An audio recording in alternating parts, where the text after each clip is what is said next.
Alors, il y a en moyenne un poste pour 3 candidats. Et d'après une étude, il faut envoyer au moins 40 CV pour décrocher un emploi.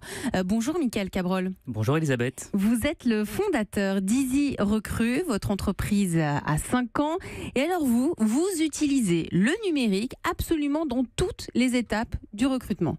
Tout à fait. Nous, notre ambition chez Easy Recrue, c'est d'aider les recruteurs et les candidats à se trouver.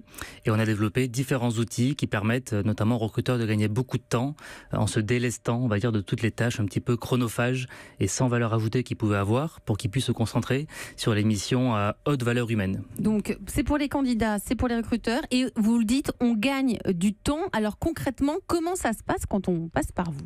Alors, en général, ça se passe bien quand on passe par Easy Recrue. Il le faut. Donc, il y a plus de 350 000 candidats qui ont déjà utilisé nos solutions, qui ont déjà été recrutés par Easy Recrue. Et qui ont trouvé un emploi. Alors, pas tous, mais en tout cas, on les a guidés dans leur processus et on a aidé les entreprises à identifier les meilleurs candidats. Donc, en fait, nous, notre objectif, c'est de faciliter le processus de recrutement sur toute sa longueur. Et donc, ça commence dès le moment où le candidat va postuler. Donc, en gros, quand je suis candidat... Par exemple, je recherche un emploi de commercial, comment ça se passe ? Un emploi de commercial dans la banque ou l'assurance, par exemple. Vous allez vous connecter sur les sites de Groupama, d'Allianz, AXA pour ne citer que, et vous allez aller sur la partie recrutement. Okay. Et là, vous allez être un petit peu noyé par les offres d'emploi disponibles. Parce qu'il y en a énormément. Il y a énormément de postes disponibles dans ces sociétés, et les candidats souvent s'y perdent un petit peu. Et nous, il y a un chiffre qu'on a retenu qui nous a aussi poussé à développer ces solutions, c'est que 60% des candidats ont déjà abandonné un process de recrutement. En cours, avant même de postuler, parce que c'est trop compliqué, on trouve pas l'annonce, le formulaire est compliqué, etc. Donc nous, on a voulu simplifier tout ça, et le premier outil qu'on a développé, c'est ce qu'on appelle un chatbot. Donc en fait, c'est un assistant virtuel qui va communiquer avec le candidat avant qu'il postule. C'est la petite fenêtre qui s'ouvre en bas. La fameuse petite fenêtre qu'on voit en bas à droite sur les sites. Mais c'est un robot. C'est un robot, mais qu'on a personnalisé et qu'on a adapté au monde du recrutement. Donc l'objectif, c'est que le candidat discute avec ce robot avant de postuler. On va lui poser quelques questions, savoir ce qu'il veut faire, quel niveau de rémunération il vise, quand est-ce qu'il est disponible, ses compétences, etc. Et en fonction de ça, on va lui pousser les 3-4 annonces maximum qui correspondent à son profil. Donc si je comprends bien, c'est le robot qui fait le travail. Qui fait la première étape pour éviter au candidat, c'est un premier filtre, pour éviter au candidat de postuler à des offres qui lui correspondent pas et pour éviter au recruteur de recevoir des CV qui correspondent pas aux annonces en question.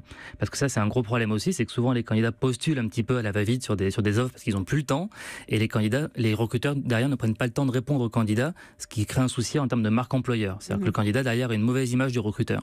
Donc ça, c'est fini puisqu'aujourd'hui le candidat postule aux bonnes offres et le recruteur reçoit les bons candidats pour les offres. Donc ça, c'est la première étape au moment où on postule. Donc il postule et une fois qu'il a eu cet échange avec le robot virtuel, que se passe-t-il ? Une fois qu'il a eu ce premier échange, ça passe. Le recruteur reçoit donc les différents candidats et dans le process traditionnel, les recruteurs ou les sociétés, en général, elles appelaient les candidats avant de les recevoir en entretien et donc à passer au téléphone 20-30 minutes avec eux pour se faire une première idée.